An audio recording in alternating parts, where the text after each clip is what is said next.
അന്താരാഷ്ട്ര രാഷ്ട്രീയ ഭൂപടത്തിൽ അമേരിക്കൻ പ്രസിഡന്റ് ഡൊണാൾഡ് ട്രംപിന്റെ അടുത്ത നീക്കം എങ്ങോട്ടാണെന്ന കൃത്യമായ സൂചനകളാണ് ഇപ്പോൾ പുറത്തുവരുന്നത്.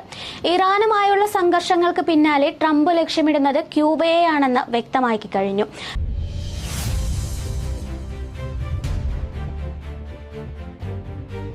വെനസ്വേലയിൽ നിക്കോളാസ് മഡൂറോയെ പുറത്താക്കിയതിന് സമാനമായ ഒരു ഭരണമാറ്റമാണ് ക്യൂബയിലും ട്രംപ് വിഭാവനം ചെയ്യുന്നത്. ക്യൂബൻ വിപ്ലവ നായകൻ റൗൾ കാസ്ട്രോയുടെ കുടുംബാംഗങ്ങളുമായി അമേരിക്ക രഹസ്യ ചർച്ചകൾ നടത്തിയെന്ന റിപ്പോർട്ടുകൾ ഈ നീക്കത്തിന്റെ ഗൗരവം വർദ്ധിപ്പിക്കുന്നു. കഴിഞ്ഞ 6 പതിറ്റാണ്ടിലേറെയായി അമേരിക്കൻ ഉപരോധത്തിന്റെ നിഴലിലാണ് ക്യൂബയെങ്കിലും ട്രംപ് ഭരണകൂടം ഇപ്പോൾ ഏർപ്പെടുത്തിയിരിക്കുന്ന കടുത്ത നിയന്ത്രണങ്ങൾ ആ രാജ്യത്തെ ശ്വാസം മുട്ടിക്കുകയാണ്. ഒബാമയുടെ കാലത്ത് വന്ന നേരിയ ഇളവുകളെല്ലാം റദ്ദാക്കപ്പെട്ടു. ക്യൂബയ്ക്ക് ഇന്ധനം നൽകുന്ന മെക്സിക്കോ അടക്കമുള്ള രാജ്യങ്ങൾക്കുമേൽ അമേരിക്ക വൻ നികുതി ഭീഷണി മുഴക്കിയതോടെ ഇന്ധനമില്ലാതെ ക്യൂബൻ ജനജീവിതം സ്തംഭിച്ചിരിക്കുകയാണ്.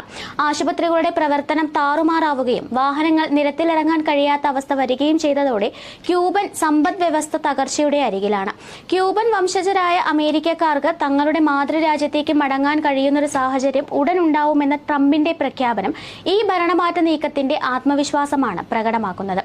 എന്തുകൊണ്ടാണ് ട്രംപ് ഇത്തരമൊരു നിലപാട് സ്വീകരിക്കുന്നത് എന്ന് പരിശോധിച്ചാൽ അമേരിക്കയുടെ അരികിൽ ശത്രുപക്ഷത്തുള്ള രാജ്യങ്ങളുടെ സ്വാധീനം പൂർണ്ണമായും ഇല്ലാതാക്കുക എന്ന അമേരിക്ക ഫസ്റ്റ് പോളിസിയാണ് ഇതിന് പിന്നിലെ കാരണം. ചൈനയും റഷ്യയുമായി ക്യൂബ പുലർത്തുന്ന അടുത്ത ബന്ധം അമേരിക്കക്കാരുടെ സുരക്ഷയ്ക്ക് ഭീഷണിയാണെന്ന് ട്രംപ് വിശ്വസിക്കുന്നു.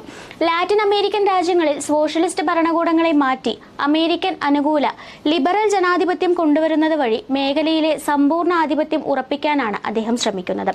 വെനസ്വേലയ്ക്ക് പിന്നാലെ ക്യൂബ കൂടി വീഴുന്നതോടെ ലാറ്റിൻ അമേരിക്കയിൽ അമേരിക്കയെ വെല്ലുവിളിക്കാൻ ശക്തികളില്ലാത്ത അവസ്ഥയുണ്ടാകും. ട്രംപിന്റെ ഈ നീക്കം വിജയിക്കുകയും ക്യൂബ അമേരിക്കയുടെ നിയന്ത്രണത്തിലാവുകയും ചെയ്താൽ ആഗോളതലത്തിൽ വലിയ മാറ്റങ്ങൾ ഉണ്ടാകും.